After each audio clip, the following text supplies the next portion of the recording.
Hello everyone, I hope you're all having a great day today. So in this video I wanted to go over a couple ETFs that have a higher dividend yield than the SCHD ETF.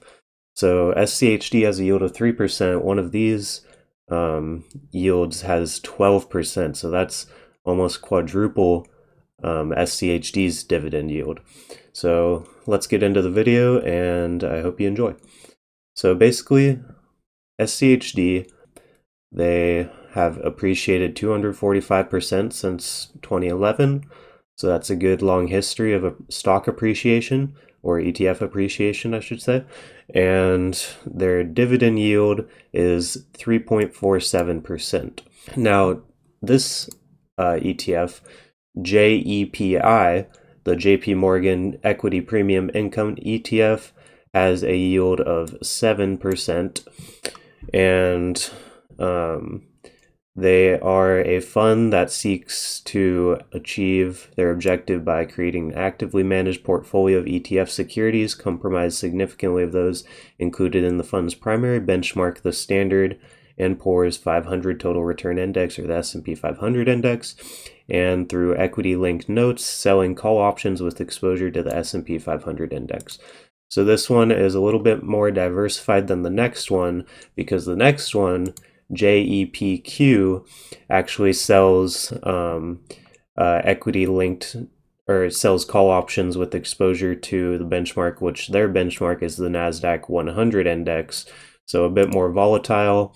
And if we look here at the holdings of JEPI, they have about 20% tech, 15% healthcare, 13 industrials, 12 financial, 10 consumer defensive, and they have some diversification in their portfolio. When we look at JEPQ here, we see that they're 50% technology, and that's just going to leave you with more volatility, more risk. So basically what I'm going to tell you is SCHD is lower risk. They have good returns, they have good stock appreciation, they have good dividend yield appreciation, and JEPI is more middle of the pack. They track the S&P 500, selling call options on those stocks, and they have a yield of 7%. So this one, it'll yield you more dividends, but a little bit more risky. And JEPQ has a yield of almost 10%, or in some places it says JEPQ has a yield of 12%. So I'm not sure why Yahoo Finance says around 10 when the NASDAQ says it's at 12. So yeah, so JEPQ can yield almost 12%, or about 12%, I should say, but they're very risky, they're very volatile. So what I'd say to you is figure out your investing goals, figure out your risk tolerance, and depending on that, you can develop a strategy to invest in 1, 2, or 3, or all 3 of these ETFs. If you're very risk averse, I would say go with SCHD, because it's going to have a good, strong performance, and it's less risky. If you have a medium risk tolerance, JEPI is your ETF. If you're very aggressive in your investing and you want to see a very high dividend yield, go with JEPQ.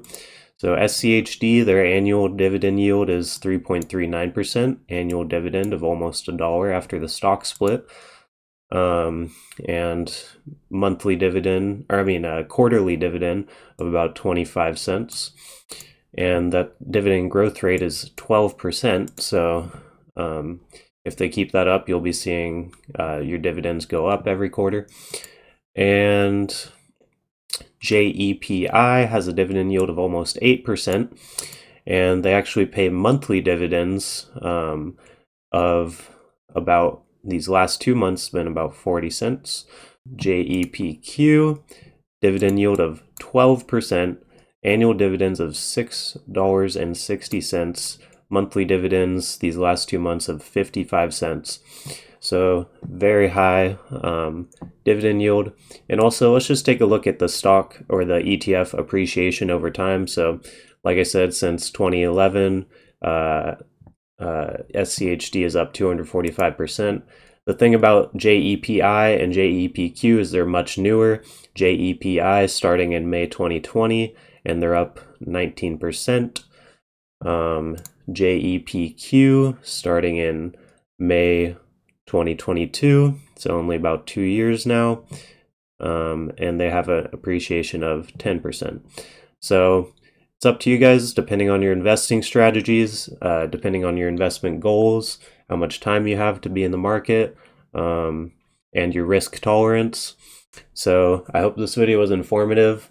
I hope that you could leave a like and subscribe, please. It would really help me out and keep me motivated. And thank you all for watching. I hope you have a great day.